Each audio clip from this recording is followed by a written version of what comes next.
Osande ndokwa no ne kinemuno ne bodo na ngoro se unu no ande okwa ne TV kite aswa ofu abo de we fire anekene chukulu mini demenyenye ndo shine aswa 2020 osa aswa ofu na yaba aswa akpone aswa 2021 osife ojo gani n'ime aswa 2020 efa do se chukwu ekporo etufudu efa ya bia wuri aswa ofu yenyin njok na ikiri osa on chande ni ndokwa ni TV isiela di ni bido bado kitene kene bo ife odo ana agoshi ni ndokwa ni TV ni aswa na ya bo our first edition and we say the ndokwa ni TV ni aswa 2021 na na gondo je chukube ye kaka aswa ba adikoma karen aswa ke gane ni ya ba aswa 2020 aswa koro shinebu no posa shin jogene na agwa shi osa ncha oshi onwani ife yaro ife mari yemke ro ife obne nkwani mi obne imu na so na ki ichi enya ki shinogene kita na bido be cheri ke aswa jemite ibanya shi onwani ife ikaro ko onwani ife furumi ororo so bigoni jikemeni ni oge echemaro ife ofufe na agwa ndema bo se nwere ke si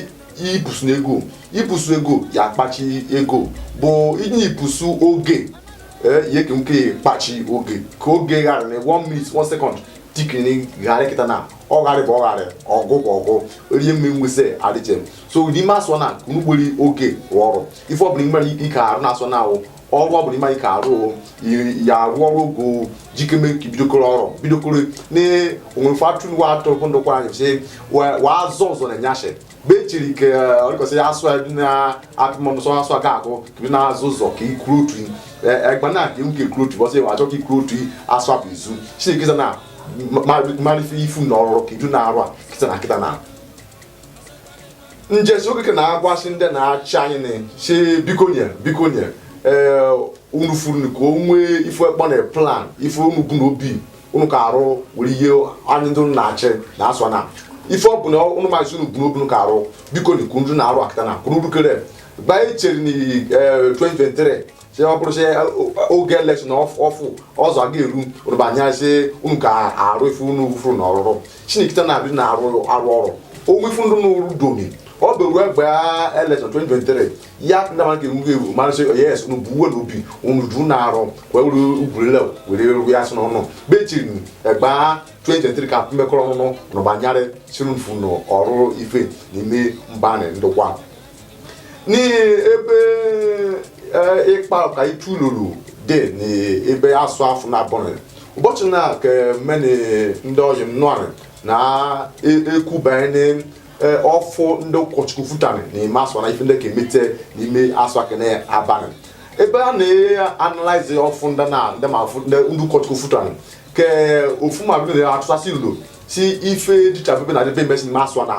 ke dị ife ndị ọkụ je ni jigimi ma ime asụ na kwa asụ abịa kọnin ya bụ ọdụ ke permutations ife ndị ma na-ekwuchi ife na nweke eme na ebe politics dị ebe ka ọ dị na anụ na amachi ni politics dị ebe delta state politics dị ka ebe ndokwa ụkwa na politics dị si ife dịrị na ka eme anyị na-abịa ewuse mma onye ya anya ka akpa ma ụka abanye okwu dị na ọkụ ikwu onwegosi ọbasi ife bụ obi politician na ka ọ na-ekwu but na ya political calculation ọ na calculating ka ọ dịkwuni ọsị ni election ka jakọ when you mete ka council election ya pụrụ n'ime March 6 n'ime asọ na ya bụ ka local government election si ka 2023 si n'ime asọ na na-ede asọ na ba agụkọrọ kọwuni early next year shi mmadụ dị ka Peter Nwọbọchị nọ n'anya chenya na Senate shi nọba arị pati ọdịkịta na were baa na pati ọzọ na ọkọchị gọvanọ Kowa ka abịagasị for Senate so ka eyenefe ka o jee pati ọzọ kenu bụ one of the calculations ọ na-calculate osisi na-ekwe ọpụsasị mmadụ dị ka Friday na ebi na be nwesike ghara asị sumesi Peter Nwọbọchị ji afụma alliance na pati ọzọ na ọchọ ka ọ pụsasị for House of Rep kenu ụbọchị one of the calculations na calculate osisi na-ekwe ọpụsasị ghara na ndokwa nation ọ bịasị ebe kwekwana ọbụ kwa na ede ọsị na ime ụkwa na asị shi mmadụ ka Honorable Ojo ya bụ the former House of Assembly member nọ na anọchanya ụkwanị na abe nwoke ga-asị pati ya ọ dịkịta na were ije na-asị ọsọ ncha ka o jechi House of Assembly ya bụ kere calculation na calculate adịkwụsi na mmadụ oge akiwuse ofu nwanne anyị bụ a political analyst ka abụ atụlụ ọgarị ndị na-nwoke when calculate ndị maka arị or is it for the interest of ndokwa nation ka ọ bụ their own interest ka ọ bụ na ndị na-anọchi nye anyị adị na-anọchi enye anyị wee ghara ka ọ bụsi nke nwize tiket wee ji ịda higher place o ka ọ bụ ekọrịkọ na egbe nọ ka oge emume ka Delta State ma mama ife kwe calculate si na 2023 si mmadụ ka Senator Ọmụagịgị the deputy Senate president na abe nwoke ga-asị Senate Northern bịachi Delta State ka ba azọ gọvanọ ebe ka na-egosi ya bụ ndị the ruling party ya bụ ndị nọdụ kịta na chi onye nwoke busegbu dị ka machikpu mmadụ ka Ọmụagịgị dị ka bịa bazọ gọvanọ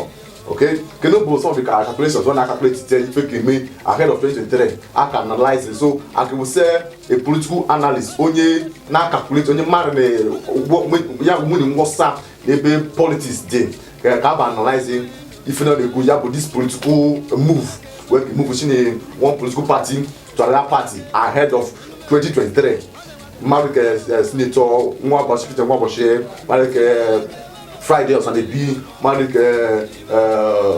Ojo Honorable Ojo Apostle Ojo si mmadụ nke move n'ụka na agịda anyarị mmadụ ka ndị ọzọ so anakwete n'ebe ụkwa na-ede chike keme ahead of 2023 ka expected politically okay kedu bụ foto ife a na-ekwu si aka enyo anya na ndokwa TV n'oge ni yana nya ime asụna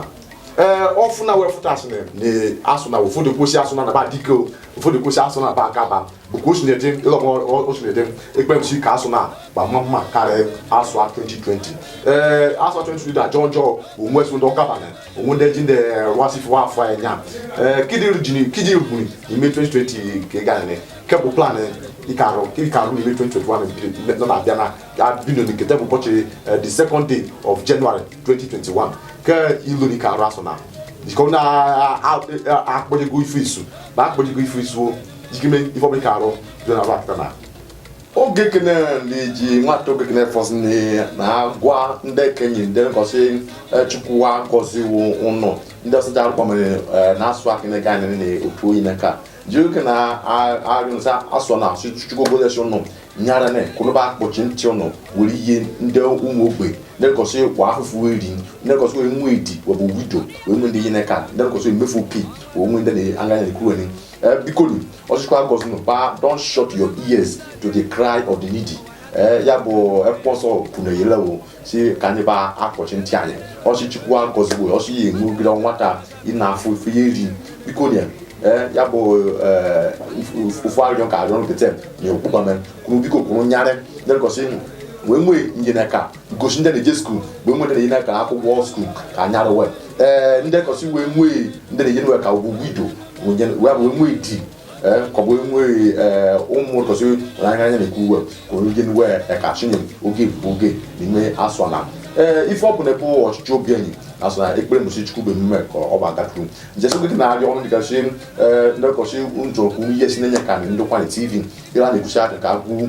TV studio enyi anarịọ ọnụ biko kuno nyare kuno yene nwata economic yenenyi ka usa na egwu our TV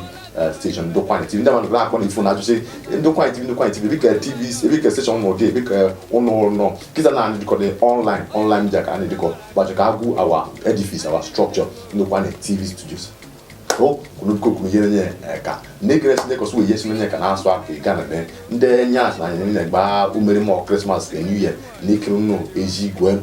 chukuba agozo no ebu na kworo bata na ryo no sande ndokwa bikoni ke ani ndokwa ka tie ka ndokwa ba mama ka organizu ba ni me ndokwa ka ani ba na arue no na anyi so bunda na achine ka na arue aro na anyare ndị ko so wetin ni ọchịchị nda na no chenya we ya bụ fa yo ka ro na aso na podi ko ofo ifo bi mani ka aro aso na digemewu ki bi den nkonko betiri ke aso ba ago ba nya so no bi aro betiri ko se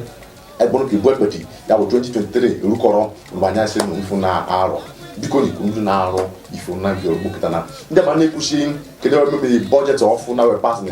ya bụ construction road construction the data say so ka constructor is uzombe ka control onwe kedi ni ndokwa nation ndị ba na-erezi alarm shi ya bụ ndị na noche nyanye we lufu ko we nke nya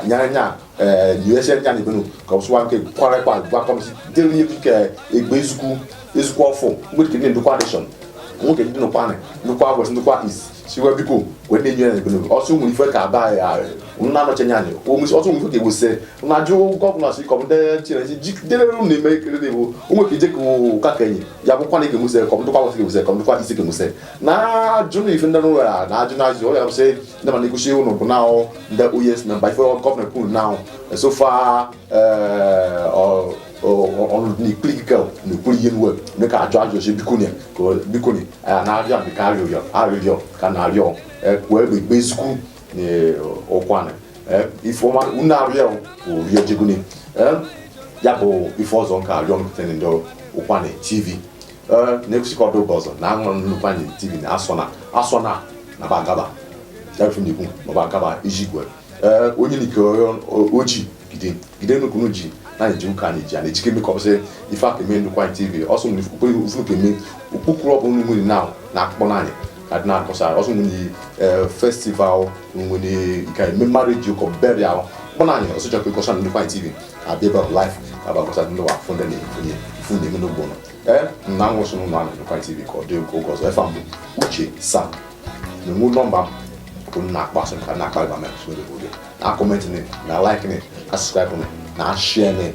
ke okwan ba na ya se ni be na obviously aso anye na ko ni promote aso anye shino ge program oso wa mare se aso kwane dawo e go na aso nde Yoruba Ijo Hausa Urhobo Chekiri Igbo we na anu ase okwane ile na anye bo maro anyi jusen ni maro ye wana e fa mbuche sa kodogozo wane share gware yo